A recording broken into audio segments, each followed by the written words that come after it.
Welcome back to Hood Billy Garage. Today we're going to be replacing the transmission pan on the SN95 because the old one is warped, leaking horribly, and it's got a makeshift drain plug on the bottom, and I cannot get the leak out of it. Someone have an accident.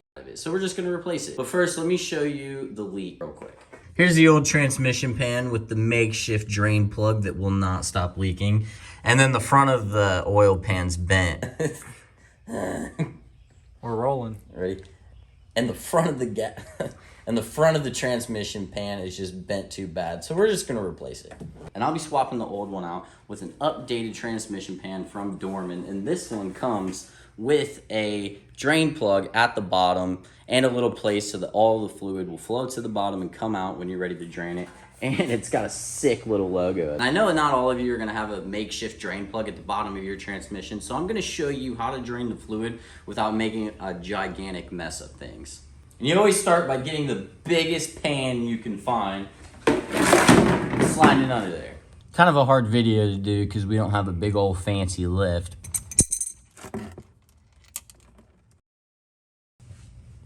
Now that it's done draining, I'm gonna show you guys how you would drain it if you don't have a little makeshift oil drain. You would do that by removing every single bolt except for the back two in the center. Now that you have every single bolt taken out, your transmission pan is going to be a little loose, right? And the goal here is you want to remove the back two bolts very slowly. Your transmission pan is going to be a little loose, right? And the goal here is you want to remove the back two bolts very slowly, because as you remove them both equally, the pan is going to start to tilt. And then once it starts to tilt, you get your big old oil pan right here and you put it under and catch as much fluid as you can, just like this. You're going to come up here.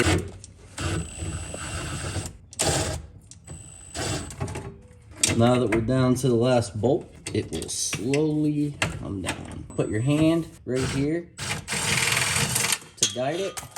And then you let it sit like this at an angle. And then you're gonna slowly let the pan down, let all that fluid drain out. As you can see, I've already drained most of the fluid. And then once you're done, slowly guide your pan into your oil pan. If you're not gonna use your pan again like me, just slide that thing in there because we're not gonna reuse any of this fluid. And then you're gonna let your transmission drip drain for about 5 to 10 minutes, let all that old fluid get out while you prep the new parts. So here's the side-by-side of the stock one and the little makeshift drain plug. It looks horrible compared to the new one that I'm installing. That's gonna make draining this oil so much easier. So I highly recommend you picking one up that has a drain plug, and this Dorman one is a very nice piece. That's what I'm putting on my car, and I'm going to race this car. And then you're gonna take your magnet out of the old one, okay? You wanna keep that. I'm gonna put it right where the old one was. I guess if you wanted to, you could put it right here as well. That's probably a better spot for it anyways. And then we're ready to put the new gasket on and get it installed. But before you do anything else, make sure that you have the right gasket. I'd hate for you to put a little bit of RTV around here and not even have the right gasket. So we're gonna check that. Boom. It's an exact match, so we're ready to RTV this. Now you're going to want to put a thin layer of RTV around the pan just to make sure everything's sealed up, because I did get what is considered paper gasket. So you're gonna wanna put a thin layer on the inside of the bolt holes. So like this, very thin. Do not actually go this fast while laying this RTV. I'm speeding the clip up because no one wants to watch me do this for 1.5 minutes straight. So do not go that fast, take your time. Now you're gonna set your gasket on gently. Make sure that you've got RTV in all the right areas. Gently push down, and then you're gonna do the same little thin layer on the top just to make sure everything is glued correctly. I always take 2 bolts and I put them on either side so that way you can make sure your gasket doesn't move around. I always make sure I put them in spots that are easy to access. So I'm gonna go on this side.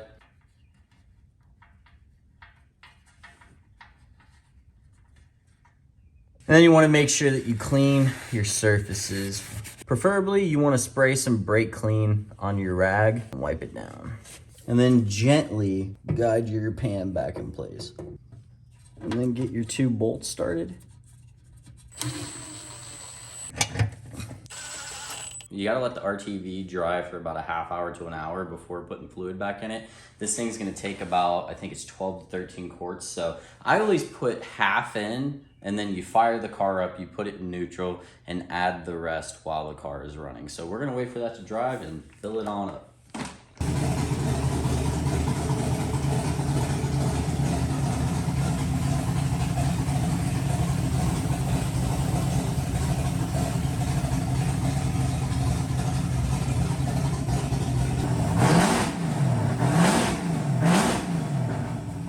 After letting the car run for about 15 minutes, I checked for leaks and everything is good to go. So thank you guys for watching. That's gonna wrap up this video. Where the car stands right now is we are going to take it on about a 20-minute drive later this weekend and make sure that we've worked out all the rest of the bugs, and then we are ready to put the turbo on and get this thing ready for its first official test pass.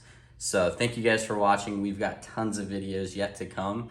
And if you are in the market for a transmission pan for this AODE, I highly recommend the one that I just picked up from Dorman Products. Thank you guys for watching.